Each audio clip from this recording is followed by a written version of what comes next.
Bien, vamos a dar inicio entonces de manera detallada a ver a cada una de las etapas o áreas dentro de la metodología de Azure para fines de nosotros preparar la lección de estudio, y de manera específica el interés nuestro es que aprendamos cómo nosotros desarrollar todo el diseño de la lección y de los contenidos que vamos a preparar para las guías instruccionales. Recuerde que esta metodología la estamos asumiendo fundamentalmente por estar muy centrada y muy orientada al aprendizaje del estudiante. Es decir, más que enfocarse a un aspecto puramente procedimental, está muy centrado y muy enfocado en el estudiante. Por eso, si ustedes ven, la primera fase consiste en analizar la audiencia. Y brevemente o rápidamente vamos a hacer un resumen.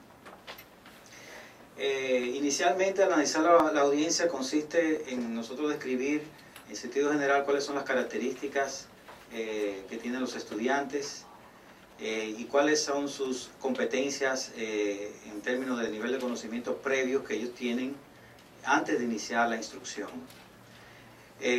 Para fines, evidentemente, entonces, de nosotros definir claramente cuáles son los objetivos de aprendizaje y cuáles son las necesidades en términos de conocimiento, de competencias que hay que desarrollar. Y fundamentalmente también, entonces, en base al conocimiento de las condiciones de los estudiantes, de sus características, de sus estilos de aprendizaje, entonces determinar qué estrategias y qué actividades pueden ser convenientes utilizar para crear un ambiente adecuado de aprendizaje. Entonces, en esa fase de análisis de la audiencia se definen esas características. En segundo lugar, luego viene la S de establecer los objetivos. El término es state the objective, establecer los objetivos. Y aquí el plan es poder derivar del propósito que tiene la asignatura, nosotros entonces definir cuáles son esos objetivos de aprendizaje que hay que trabajar, cuáles son esos comportamientos que determinan el grado en que las habilidades de aprendizaje serán dominadas de parte de los estudiantes, describir esas nuevas capacidades y formular de una manera precisa y correcta los objetivos que vamos a trabajar en la instrucción y vamos a trabajar también en el proceso de evaluación. Y evidentemente en ese proceso de evaluación vamos a llevar la medición en términos de lo que es el control o el proceso de construcción de conocimiento. En tercer lugar está seleccionar los métodos y materiales. ¿Qué métodos vamos a utilizar? Analizar con mucho detenimiento cómo vamos a alinear las estrategias a los objetivos que ya están establecidos. Cómo nosotros utilizar los recursos tecnológicos, los recursos de enseñanza, de aprendizaje o las estrategias más adecuadas, más convenientes. En ese sentido, entonces, nosotros ver todo el repertorio disponible que conocemos y de instrumentos que disponemos para entonces diseñar esas estrategias y ser lo más eficiente posible en términos de darle ese apoyo y ambiente de aprendizaje al estudiante.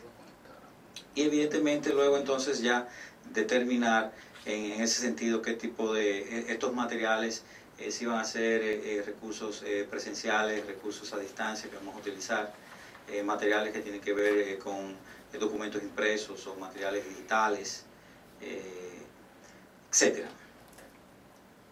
La utilización, una vez entonces se hace el diseño, comenzamos entonces en todo el proceso de desarrollar la lección y utilizar todos los materiales que habíamos definido. Sobre todo,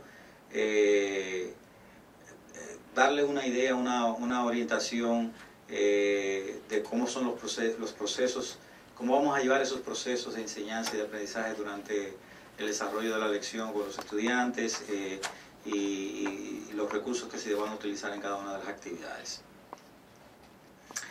Algo importante, y fíjense qué interesante, que esta metodología, como está muy orientada al desarrollo de ese proceso de construcción de conocimiento que ocurre del lado del estudiante, no del lado del profesor, requerir la participación de los estudiantes. Y aquí la idea es que se debe crear intencionalmente diversas situaciones de aprendizaje, que nosotros podamos motivar, conducir a los estudiantes a interactuar con el material de estudios, con los contenidos, a interactuar con los facilitadores, a interactuar con sus compañeros, de tal manera que entonces podamos aplicar y utilizar adecuadamente los recursos didácticos y sobre todo que se dé una real construcción de conocimiento a través de la participación. Hay algo importante, y es que una vez se desarrolla todo este proceso, siempre es conveniente hacer la evaluación. La evaluación que se hace en términos del aprendizaje del lado del estudiante, y la evaluación que se hace también en términos del proceso como tal de enseñanza, para nosotros poder medir en qué medida esa implementación y esas estrategias que nosotros adoptamos nos funcionaron, fueron útiles, y sobre todo para tener una retroalimentación y ver de qué manera nosotros podemos ser más efectivos. Así que así a grandes rasgos conocemos entonces esta metodología denominada SURE, que para mí es una de las metodologías más flexibles, más completas en cuanto a sus procedimientos, en cuanto a sus facilidades para diseñar y su utilidad para crear un ambiente adecuado de aprendizaje. Y sobre todo porque nos va a ayudar mucho a mejorar la planeación de nuestros cursos. Cómo nosotros podemos definir con mucha precisión, con mucho detalle, cuáles son los objetivos que pretendemos alcanzar durante cada lección. Cuáles son los medios y los recursos donde nos vamos a apoyar. Cuáles son esos estilos de aprendizaje o estrategias también de aprendizaje que entendemos que deben de utilizarse, aplicarse, dependiendo de la naturaleza y la característica de la audiencia. De tal manera que inclusive nos va a brindar la capacidad a que ustedes como docentes tengan cierta autonomía en desarrollar su propio material. Si ustedes mismos ya, cuando terminemos todo este ciclo de conocer esta metodología y cada uno de estos recursos, ustedes van a poder fácilmente improvisar, o no improvisar, sino de manera autónoma, mejor dicho, poder comenzar a construir sus propios planes de estudio y el diseño instruccional de sus materiales. Bien, entonces vamos a iniciar con la primera área de trabajo, que es analizar la audiencia.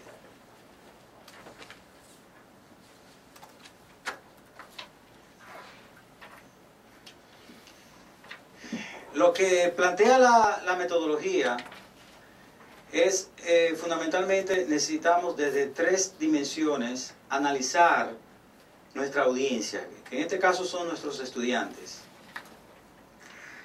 Es muy común que nosotros asumamos ciertas presunciones de cómo piensan nuestros estudiantes o de qué saben nuestros estudiantes. Por ejemplo, Es muy probable que si yo estoy impartiendo una asignatura que es Matemática 2, yo asuma que los estudiantes tienen ya todo el conocimiento de Matemática 1. ¿Por qué? Porque fueron evaluados, se supone que pasaron su asignatura, está establecida como un prerequisito. Y por ende es posible que tratemos de continuar desarrollando los objetivos de aprendizaje de esa asignatura Matemática 2 sin previamente saber si realmente están esos conocimientos. Nosotros mismos en la universidad tuvimos la experiencia de que asumíamos que cuando los estudiantes llegan a la universidad, llegan con todo el conocimiento básico que se supone ellos adquieren cuando son bachilleres. Pero la realidad es que cuando comenzamos a ver en español, en matemática, etc., comenzamos a ver muchas deficiencias, muchos problemas. Yo me imagino que también ustedes en sus asignaturas encuentran muchos baches, muchos huecos en términos de conceptuales. Y evidentemente, si usted continúa construyendo bajo esa zapata, es muy probable que va a tener dificultades también el estudiante en términos de aprendizaje. Porque si él no ha podido dominar ciertos conceptos que son de un nivel de abstracción un poco más bajo, va a ser mucho más difícil para conceptos de abstracción más altos. Entonces, uno de los aspectos más importantes que hay que tomar en consideración es precisamente, antes de usted iniciar, impartir su asignatura, tratar de definir algunas características, algunos rasgos que de alguna manera le orienten, y para eso precisamente se toman en consideración estas tres dimensiones. Vamos a ver a cada una de ellas. Número 1, las características generales, que son aspectos muy básicos y fundamentales que tienen que ver específicamente con temas como edad y sexo, aspectos puramente socioeconómicos y culturales, como saber de qué tipo de familia proceden, qué tipo de clase social pertenecen, qué tipo de nivel de ingreso, si ellos trabajan, si no trabajan, en qué tipo de región viven. Es decir, tomar en consideración aspectos que tienen que ver con su condición de vida, su medio ambiente. Es importante para nosotros intuir qué tipo de realidad y qué tipo de situación se le pueden presentar a este tipo de personas. Sobre todo también antecedentes escolares. Si el estudiante viene, por ejemplo, de una institución privada o si viene de una institución pública, bajo qué clima educativo fue formado. Creo que son aspectos importantes que tenemos que tratar de identificar para saber con los estudiantes que estamos trabajando. Y por eso, evidentemente, los conocimientos previos adquiridos nos van a dar una orientación de cuál es el nivel de instrucción que tiene esa persona. Por ejemplo, si la persona ya tiene conocimientos previos de informática, o tiene conocimientos previos del inglés. Yo acabo de tener una vivencia. Yo hice una asunción y mandé un documento a ustedes, se lo mandé en inglés. Ahí asumí que todos hablaban inglés, pero no me dio tiempo a indagar si había un parte del personal que hablaba inglés o no hablaba inglés. Entonces, esos aspectos para uno evitar ese tipo de problemáticas, porque no, por ejemplo, el no leer el documento, ahora cuando vamos a hacer la práctica va a ser una situación que vamos a tener que enfrentar acá. Entonces, es importante tener esa previsión. Yo le pido disculpas de que no le pude enviar el documento en español. Voy a tratar de ver si podemos conseguir una traducción. Bien, las expectativas del curso. ¿Cuáles son las prioridades que tiene el estudiante? Es decir, realmente en qué sentido agrega valor, y si realmente él entiende que necesita ese conocimiento. Es decir, es importante desde el punto de vista motivacional entender qué espera él de esa asignatura, si realmente le gusta la asignatura o si no le gusta la asignatura. Y sobre todo las actitudes hacia el tema de estudio, que evidentemente hay que analizar los aspectos motivacionales o actitudinales, para saber qué tipo de estrategias o de recursos son útiles. Probablemente con algunos estudiantes lo que le motive sea estar orientado a, le gusta leer, pero otras personas le atrae más lo audiovisual, por ejemplo. Entonces es importante hacer un poco de estas indagatorias, de estas características generales. Yo sé que es un poco difícil, sobre todo porque si usted tiene un grupo grande, no se puede homogenizar, es decir, usted no puede hacer una única definición, pero por lo menos sí se pueden diseñar determinados perfiles. Es decir, aquí lo que usted hace es un perfilado de datos.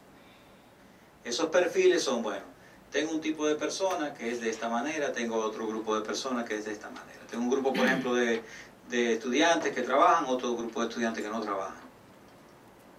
Y comienzo a hacer esa segregación o esa definición de características propias, que luego cuando comiencen a desarrollar sus actividades y sus estrategias, ustedes le van a adaptar y adecuar dependiendo de las características y de ese análisis previo que se ha hecho de parte de la audiencia. Entonces, lo primero es hacer esa identificación de las características generales. Segundo, sí, para hacer esa definición, o sea, hay que tabular esas informaciones.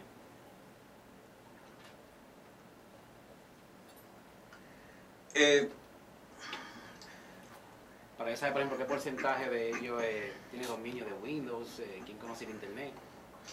Bueno, hay varias estrategias que se pueden utilizar.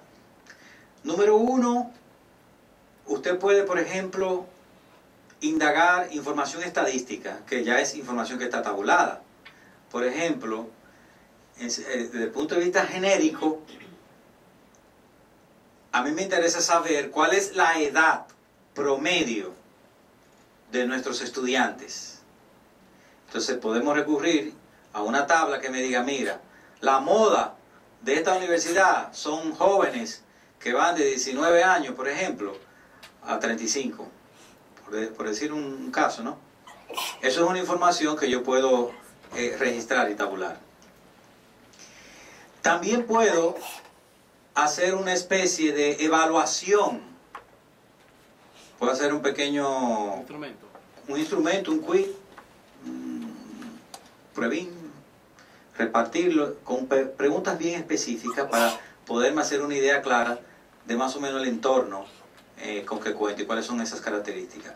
Otro escenario posible también puede ser directamente haciendo preguntas. Es decir, puedo fácilmente, levanten la mano los que ya saben informática. Y viene un grupo y levanta la mano. Levanten la mano los que ya saben inglés, viene otro grupo y levanta la mano.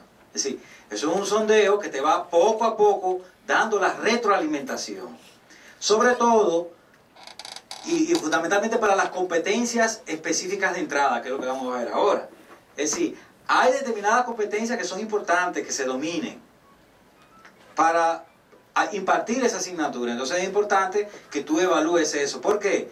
Porque si notas entonces que hay una deficiencia o hay problemas, entonces tienes que adoptar una serie de estrategias que te ayuden a fortalecer esas áreas. Por ejemplo, es posible que pueda determinar, bueno, mira, si tú todavía tienes algunos problemas con entender temas que tienen que ver con lógica, a pesar de que diste matemática 1, matemática 2, matemática 3, te voy a recomendar que vayas a tutoría y aclares estos y estos temas. ¿Por qué? Porque nosotros en las próximas 2 unidades que vamos a trabajar, vamos a desarrollar el tema de lógica. Entonces, esos aspectos son muy importantes tomarlo en cuenta. No le tengan vergüenza ni miedo a los estudiantes de preguntarle si ellos saben o no saben. ¿Por qué? Porque lo más importante para nosotros es que si ellos no saben, entonces nosotros sabemos cómo encauzarlos. Entonces hay que continuamente tener esa retroalimentación. ¿Para qué? Para saber que vamos todos al unísono, que vamos en la misma dirección, de que no tengo gente rezagada. Porque entonces la gente rezagada no va a aprovechar nada. Si le va a ser muy difícil, después que usted duró 4 horas desarrollando su unidad, probablemente la persona que estuvo retrasado, que tuvo muchísimas lagunas y dificultades, no va a poder alcanzarlo. Entonces es importante que usted lo detecte a tiempo y detecte esa característica. Si puedes hacer esa tabulación, creo que es un ejercicio valioso, sobre todo para cuando vas a trabajar ya no solamente con un grupo específico, sino a la tendencia natural, a los estudiantes que yo le doy informática 1, es que tienen problemas en tales y tales áreas. Y eso es bueno la tabulación, porque ahí tú puedes identificar ya dónde es que están los problemas. Así que yo creo que es importante eso. Entonces, respecto al segundo aspecto, que son las competencias específicas, lo primero es verificar las asunciones de conocimientos previos. Es decir, si hay falta de conocimientos previos del tema de estudio, entonces hacer esa indagatoria a través de hacer preguntas. Y sobre todo también es importante que puede, por ejemplo, de las asignaturas previas, si ya tienen un esquema diseñado en términos de objetivos de aprendizaje y en términos de competencias, entonces verificar cuáles fueron las competencias que él se supone tuvo que desarrollar en esa asignatura previa. Es decir, revisen siempre, y por eso les pedí que trajeran su programa de sus asignaturas, el prerequisito. El prerequisito es el punto de partida. Los únicos que tienen dificultad con el prerequisito son los que el prerequisito de bachiller, porque ya ustedes saben, es una gran interrogante. Pero a través de la aplicación, de la prueba POMA, nosotros estamos tratando de normalizar esa situación. ¿Cómo? A través de los propedéuticos, haciendo la nivelación. Bien, identificar entonces esos prerequisitos, haciendo ese procedimiento que había planteado de un pretest, una prueba antes para determinar cuáles son esas habilidades requeridas. Si usted sabe que necesita determinadas competencias, por ejemplo, yo necesito que él tenga una capacidad de síntesis.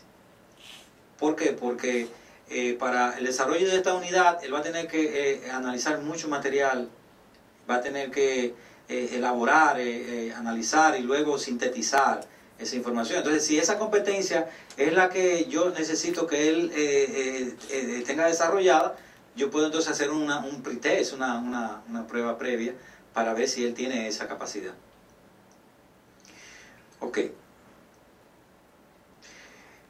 Luego entonces los hábitos de estudio, que tienen que ver evidentemente con sus estilos de aprendizaje, que la manera como él está acostumbrado a estudiar, es importante. Y sobre todo porque el tipo de modalidad que tenemos nosotros, que es educación semipresencial, requiere de una gran motivación y un gran esfuerzo. Y recuerden que quien lleva el control del aprendizaje no es el profesor, es el estudiante. Y por ende, entonces, eso es importante nosotros cerciorarnos de que los estudiantes realmente están dedicando el tiempo requerido a la asignatura. No solamente venir el día del encuentro presencial, sino el día a día que hay que trabajar. Y precisamente para eso se están diseñando las guías instruccionales, porque la guía instruccional los forza a ellos a que cada día tienen que desarrollar una serie de actividades. Entonces ese es el plan que tenemos en la institución, de que cada asignatura que trabajemos podamos diseñar la guía instruccional, podamos suplirle ese material didáctico al estudiante, de tal manera que él utilice eso como apoyo y pueda, durante los días que no está en el encuentro presencial con el docente, durante los días a distancia, él pueda seguir trabajando con la asignatura. Bien. Lo tercero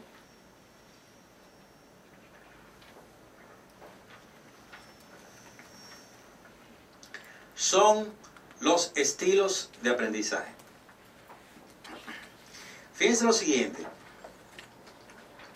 Las metodologías se nutren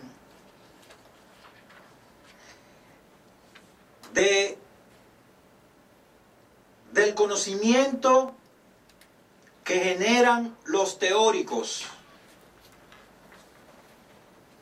Generalmente los teóricos lo que postulan o plantean son modelos. Simplemente expresan ideas generales. Y luego las metodologías adoptan de manera, yo diría, en cierto sentido ecléctica, en qué postulados teóricos se basan para implementar la metodología. Entonces, desde el punto de vista de estilos de aprendizaje, hay muchos postulados teóricos. Pero en la metodología de Ashur se ha asumido los planteamientos teóricos de Zimmerman y Garrison. Entonces, ellos plantean 4 estilos de aprendizaje. ¿Por qué es importante entender esto? Para nosotros, de alguna manera, no es que tratamos como de esquematizar a la gente, pero por lo menos nosotros tener un poco de predicción de cómo es ese estudiante y cómo nosotros vamos a trabajar con ese estudiante. Entonces, número 1, el estilo activo que se basa fundamentalmente en la experiencia. Es el tipo de persona que es una persona muy arriesgada, muy espontánea, es un animador, un improvisador, un descubridor, es decir, una persona muy abierta, muy indagatoria. Entonces es importante identificar cuáles tienen un estilo de aprendizaje activo, dinámico, son gente muy dinámica, muy orientado a la acción. Es el primer tipo o estilo de aprendizaje. El segundo tipo es el estilo reflexivo, que se basa en la observación y recolección de datos. Son personas que usted lo nota que son muy ponderados, muy concienzudos, muy receptivos, muy analíticos, pacientes. Todo lo analizan muy detalladamente. Entonces es importante ver esa característica de ese estilo. Persona que le gusta sopesar paso por paso cada parte. Número 3, el estilo teórico.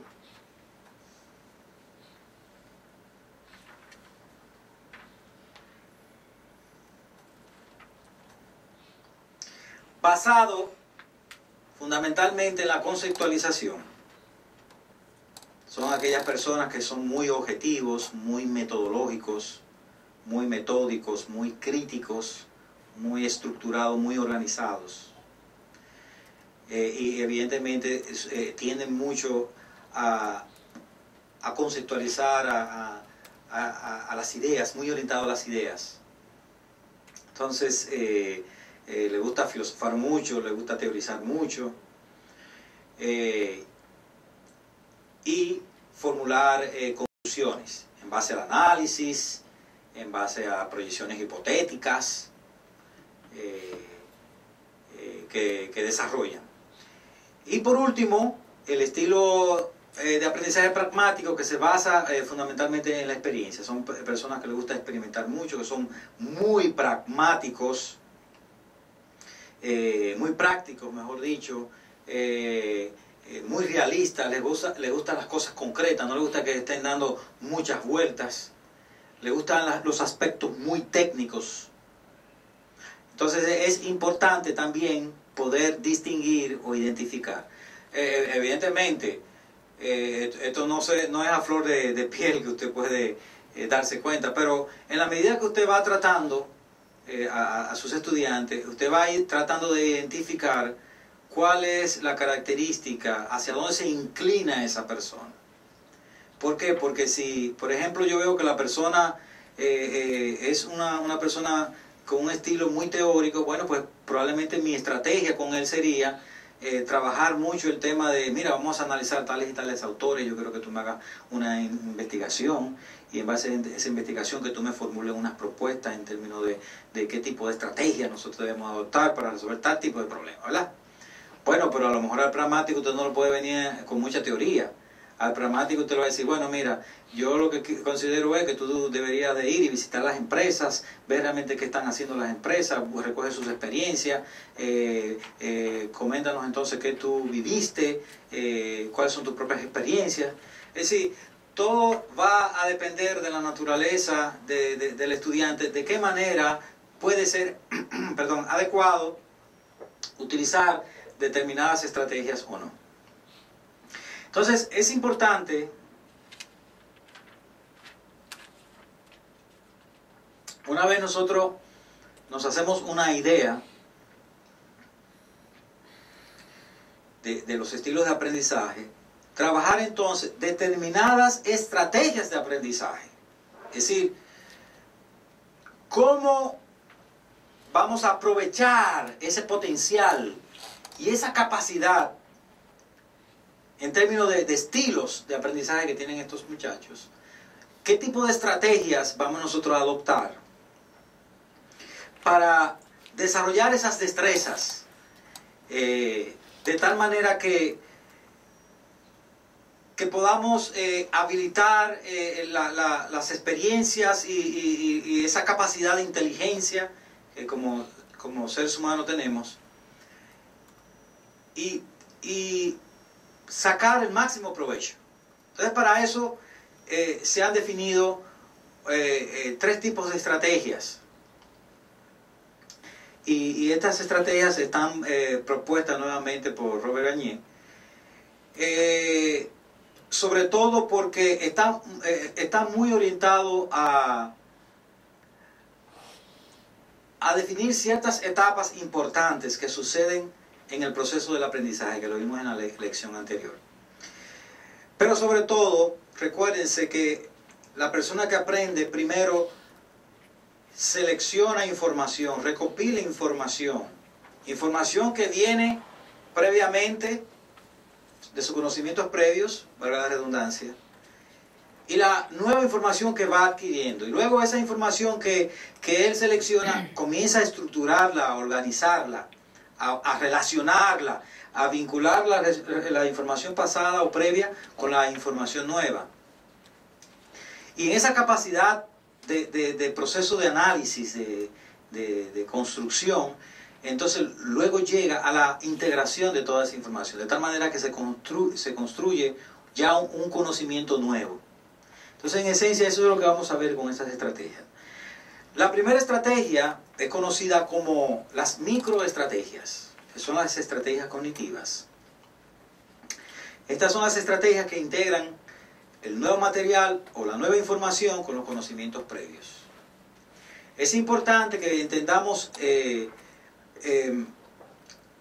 cómo cada una de estas etapas sucede en el proceso de aprendizaje, porque cuando hagamos la práctica vamos a aplicar estos principios. Y lo importante es que con estas microestrategias se define de manera específica cada una de las tareas y cómo se desarrollan esas tareas. Entonces, Garnier clasifica esas microestrategias en 3 clases, que son fundamentales. Si es posible, apréndasela de memoria, que son repetición, elaboración y organización. La repetición, ¿qué es? Cuando usted pronuncia o nombra o dice algo de forma repetitiva. El plan aquí y la estrategia es llevar de la memoria a corto plazo, lograr que se convierta en una memoria a largo plazo. Siempre va a haber la necesidad de asumir estrategias de aprendizaje, porque hay aspectos que no hay manera, hay que memorizárselo, hay que aprendérselo.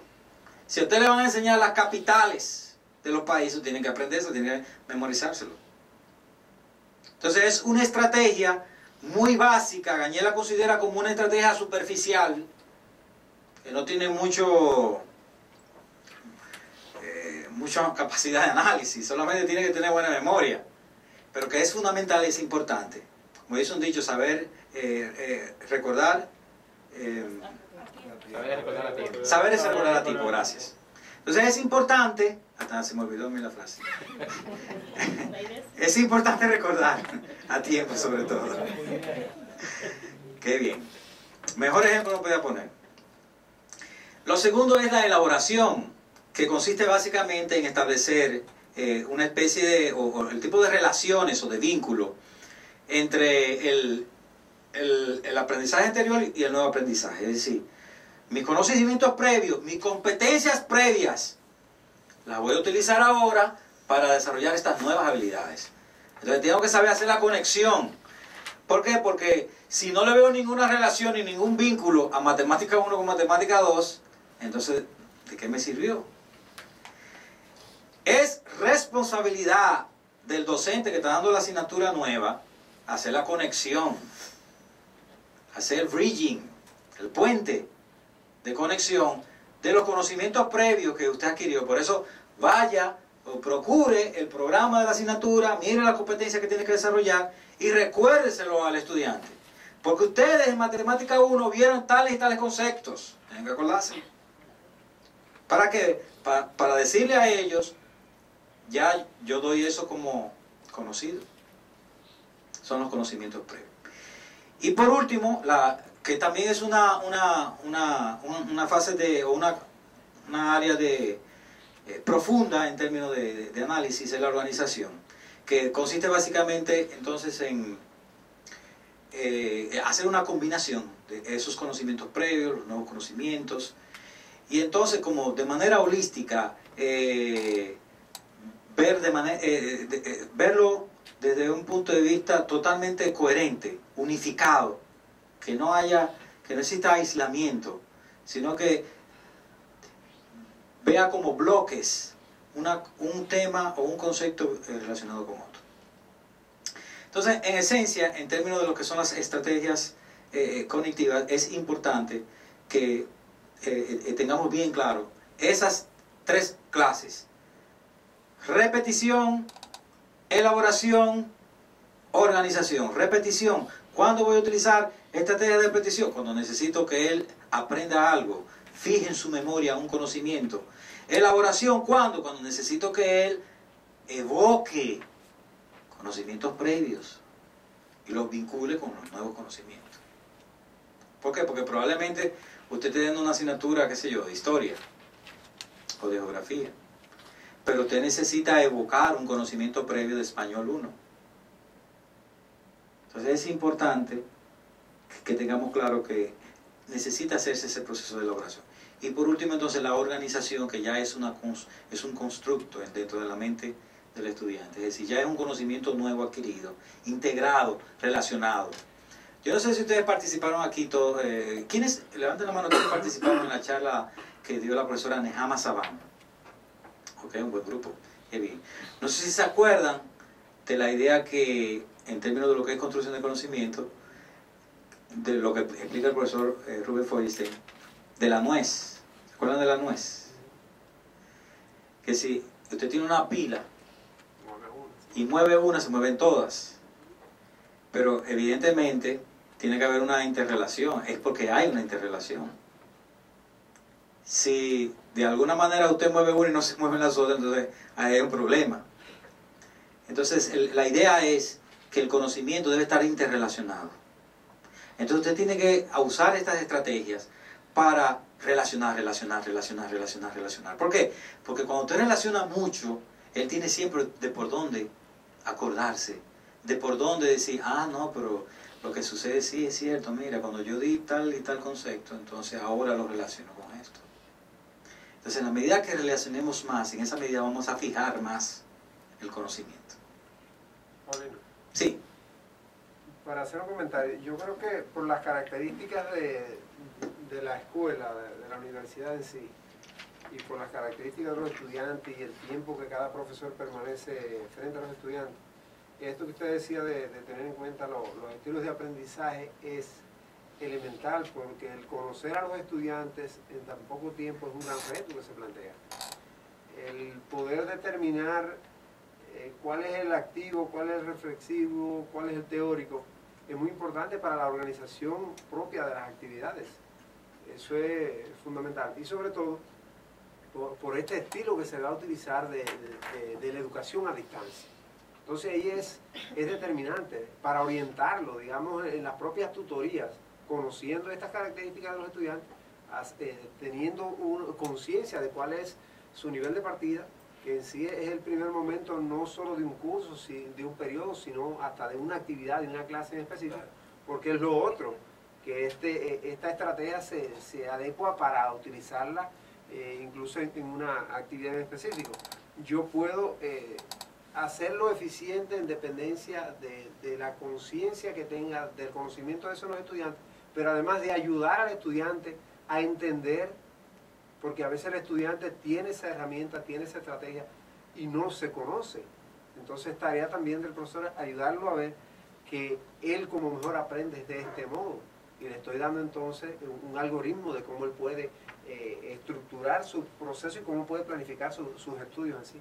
Sí, excelente. Creo que es muy buen aporte. De hecho, les voy a recordar el planteamiento del profesor Rubén Feuerstein en términos de los principios que deben de normar la docencia o el proceso, el acto de aprender. Es fundamental que todo lo que usted enseñe tenga un significado para la vida, para la persona. Yo no puedo venir de manera aislada y venir a enseñar determinada información, no conocimiento, información. Me paro en la pizarra, comienzo a exponer. Si no hago una conexión con mi audiencia, si no sé cuáles son sus motivaciones, cuáles son sus intereses, cuál es su estilo en términos de docencia. Yo recuerdo, me enteré en la universidad cuando yo comencé a dar clase, que a mí me habían apodado el Valium, y yo no sabía por qué. Y se lo pregunté a un estudiante y me dice, no, profesor, que cada vez que usted da clase, usted no duerme a todos. Todo el mundo, todo el estudiante durmiendo nunca. Entonces eso me hizo a mí cambiar la estrategia. ¿Por qué? Porque a lo mejor yo estaba muy inspirado en la manera como yo estaba dando mi clase, muy teórico. Yo siempre soy muy teórico, ¿verdad? Pero entonces no era pragmático. Ellos lo que querían era ver acción. Eran jóvenes que lo que querían era trabajar con la computadora, no querían teorizar. Entonces tuve que cambiar la estrategia. Darle significado a eso que yo estaba enseñando. ¿Significado para quién? Para ellos.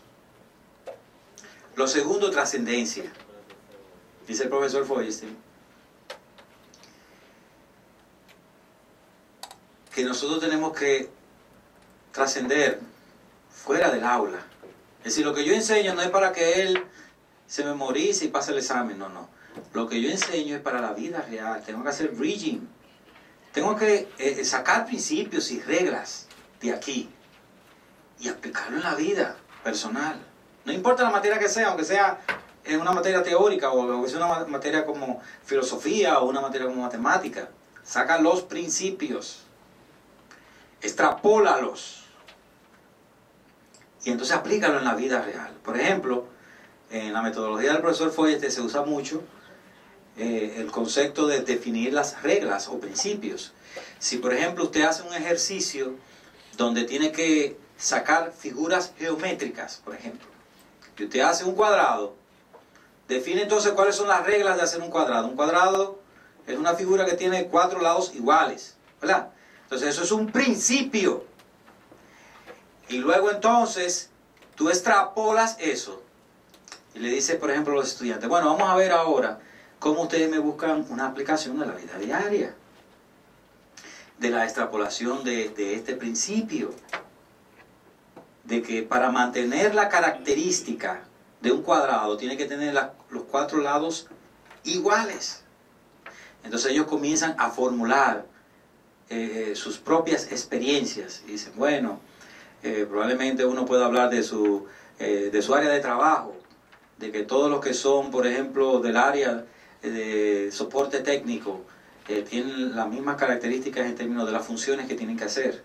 Entonces están extrapolando un principio de propiedades iguales a una vivencia, y eso no se le va a olvidar a ellos. Cuando usted hace el bridging, no se lo olvida. Y el tercer principio del profesor Feuerstein es la intencionalidad, y a ver si alguien se recuerda, y la reciprocidad. Vamos a tener que ver los videos, tienen que subir al canal y vean los videos. ¿Cuál es la intención de enseñar? Es decir, o mejor dicho, yo puedo tener la intención de enseñar, pero no necesariamente la intención de que el estudiante aprenda. Entonces, para yo verificar que yo estoy haciendo un proceso adecuado de enseñanza, tengo que tener una intención clara de que voy a hacer un esfuerzo para que él aprenda. ¿Por qué? Porque estoy esperando de parte de él una reciprocidad. Es decir, te estoy enseñando, pero para que tú aprendas. No te estoy enseñando aquí la tabla de multiplicar simplemente para que tú memorices los resultados. No, te voy a enseñar el proceso de cómo ocurre la multiplicación, que es una sucesión de sumas, por ejemplo. Y le enseño el proceso. ¿Para qué? Para que después, de ahí en adelante, él pueda aplicar el principio a cualquier tabla numérica. Entonces mi intención estuvo orientada al proceso mental, al acto mental, no a la memorización. Por eso es importante entonces identificar en mis estrategias cómo voy a enfocar. Si lo que me interesa es repetición, si lo que me interesa es repetición, entonces apréndete la tabla de multiplicar, de memoria. O si quiero que exista un proceso de elaboración, de análisis, de comparación, de categorización, etc., ¿no? Entonces ahí es diferente. Si quiero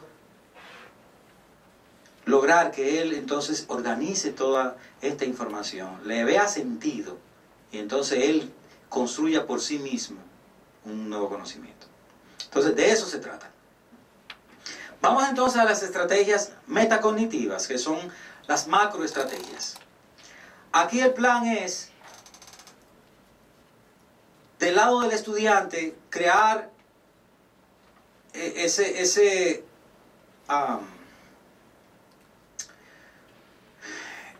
convencimiento, esa conciencia sobre sí mismo en términos de él analizar la tarea, los problemas, los conceptos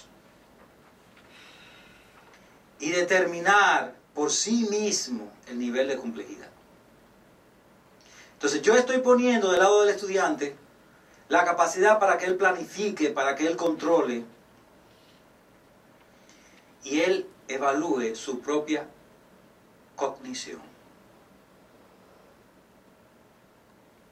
Sí, el plan es que él esté totalmente consciente de sí mismo y consciente de sus capacidades y de sus limitaciones cognitivas. Si yo lo que quiero es, en este tipo de estrategia, dejar solo, por decir así, a que el estudiante él mismo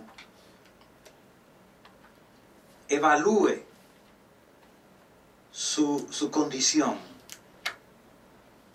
y vea si él por sí mismo puede llevar a cabo el desarrollo del aprendizaje de determinada tarea, determinada área de conocimiento. Entonces, Gagné plantea que hay dos dimensiones. Una dimensión que es estrictamente la dimensión del conocimiento, donde el alumno tiene conciencia de ese grado de dificultad de la tarea y sobre todo de qué tipo de estrategia tiene que utilizar para él desarrollar esa tarea.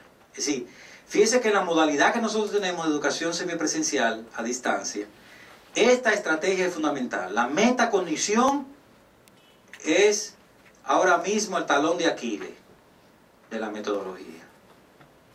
Si no hay metacognición en nuestros estudiantes, va a ser muy difícil nosotros lograr el desarrollo de las competencias de los objetivos de aprendizaje. Estos estudiantes que vienen acostumbrados a que vienen al aula solamente con su mente como una esponja a llenarse de información, lamentablemente, no es el perfil del estudiante de la UNAT. El estudiante de la UNAT es una persona que tiene un nivel de madurez y de capacidad para él analizar la dimensión y la naturaleza de un problema y saber cuándo él tiene la capacidad de resolverlo, cuándo no tiene la capacidad de resolverlo, cuándo él tiene algunas deficiencias cognitivas que le limitan, le impiden. Por ejemplo, hay personas que tienen en la fase de salida, tienen deficiencias cognitivas como bloqueo. No sé si han visto personas que cuando, desde el punto de vista comunicacional me refiero, cuando van a hacer una exposición y van a hablar, no pueden, se bloquean. Es una deficiencia cognitiva. Entonces es importante que él, a nivel consciente, se dé cuenta que él tiene esa deficiencia. Mire, profesor, yo lo lamento, profesor, pero mire, no me pare ahí. Cada vez que yo me paro, yo me pongo nervioso y me tranco y se me olvida todo y se me borra la memoria. No es que se le borra la memoria, es que es una deficiencia cognitiva. En la fase de salida, cuando va, él probablemente en la fase de entrada pudo recolectar toda la información. Analizó los problemas, tomó las variables. Luego fue a la fase de elaboración, de análisis. Y analizó y sumó, restó y todo eso, ¿verdad? Y ahora cuando va a la fase de salida, que va a expresar la solución, él la tiene en la mente la solución, pero no la puede expresar. Entonces hay una disfunción. Entonces es importante nosotros en este sentido hacer consciente al estudiante de que él por sí mismo se dé cuenta de sus limitaciones, porque todos tenemos limitaciones. O por ejemplo la impulsividad en la fase de entrada. Como a veces cuando usted le pone a hacer una tarea a una persona, actúa de manera impulsiva, comienza a resolver el problema sin probablemente haber terminado de recabar toda la información que necesita. Y eso trae como consecuencia un fallo o un problema en la fase de elaboración o en la fase de salida. ¿Por qué? Porque no recabaste toda la información. Para los que hicieron, por ejemplo, el ejercicio de organización de puntos que hicimos aquí, no sé si, levanten la mano los que hicieron organización de puntos. Ok. Organización de puntos son unos puntitos que hay que luego unificar para formar un modelo. Se nos da un modelo y tenemos que formar ese modelo, ¿verdad? Si apresuradamente, y vi que muchos fueron protagonistas de ser muy impulsivos aquí, a propósito, se aventuraron rápidamente a tratar de resolver el problema, y muchas veces se falló, simplemente porque no se tuvo un comportamiento planificado, de organizarte y decir, mira, primero voy a recabar todas las informaciones que necesito. Y leo y analizo, escudriño, busco toda la información. Segundo, entonces voy ahora a comenzar a analizar las partes y a ver la relación que tienen una cosa con otra. Es decir, un comportamiento sistemático, planificado, organizado. Entonces, esa conducta, esa habilidad, yo tengo que desarrollarla.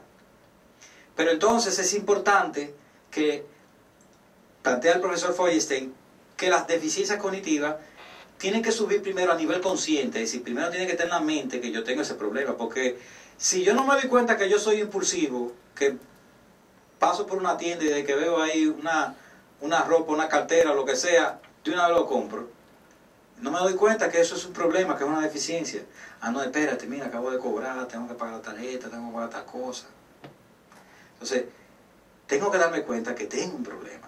Cuando me doy cuenta que tengo un problema, entonces comienzo a trabajar en cómo mejorar esa función cognitiva.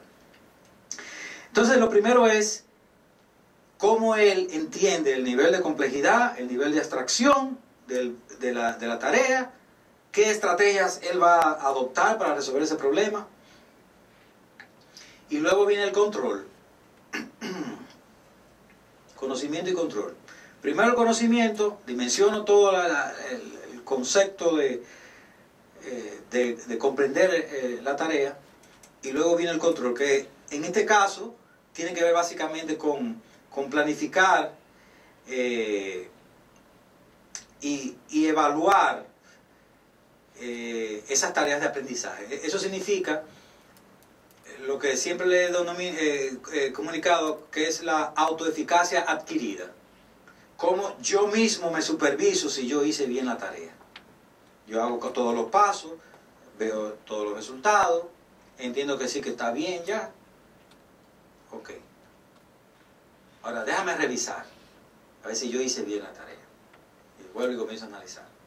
Entonces, esa capacidad que tiene de control, de yo por mí mismo, llevar una autoevaluación continua de mi aprendizaje, son estrategias importantes en términos de la metacognición. Y evidentemente para eso se adoptan una serie de técnicas. La profesora Pura, y también creo que con Nancy y con Denise, estuvimos trabajando en la preparación de la guía de orientación universitaria. Ahí en esa guía están plasmadas todas las técnicas de estudio que son importantes enseñarle a estos estudiantes. Es decir, en las estrategias de metacognición, yo lo que le voy a enseñar a este estudiante son técnicas que por sí mismo él va a comenzar a implementar. Esas estrategias que él va a adoptar son técnicas que tenemos ya definidas como técnica de repaso, de subrayado, de resumen, los mapas conceptuales que hemos utilizado muchísimo, diálogo de doble entrada, etc. Le enseñamos todas esas técnicas. ¿Para qué? Para que él por sí mismo entonces tenga la capacidad de él llevar el control de su aprendizaje. ¿De acuerdo? Bien. Y en tercer lugar,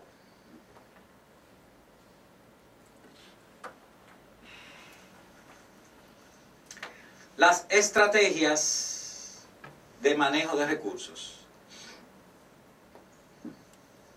Aquí el plan es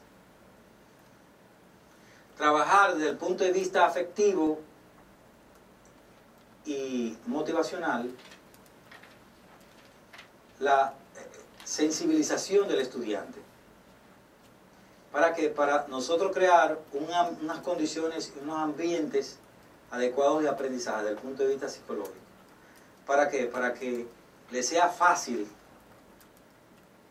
el llevar la autogestión de su conocimiento. Entonces, en este sentido, estas estrategias están bien enfocadas a nosotros trabajar mucho el ámbito de la motivación, de las actitudes y del afecto. De la motivación, trabajar aspectos como el autocontrol, la autoeficacia adquirida, como le mencioné, el manejo del tiempo, hábitos mentales positivos. Es decir, tratar de mantener la motivación en alto. Esa es una estrategia interesante, cómo nosotros podemos motivar a mantener esa motivación en alto. Por ejemplo, la autoeficacia adquirida, ¿cómo la mantenemos en alto?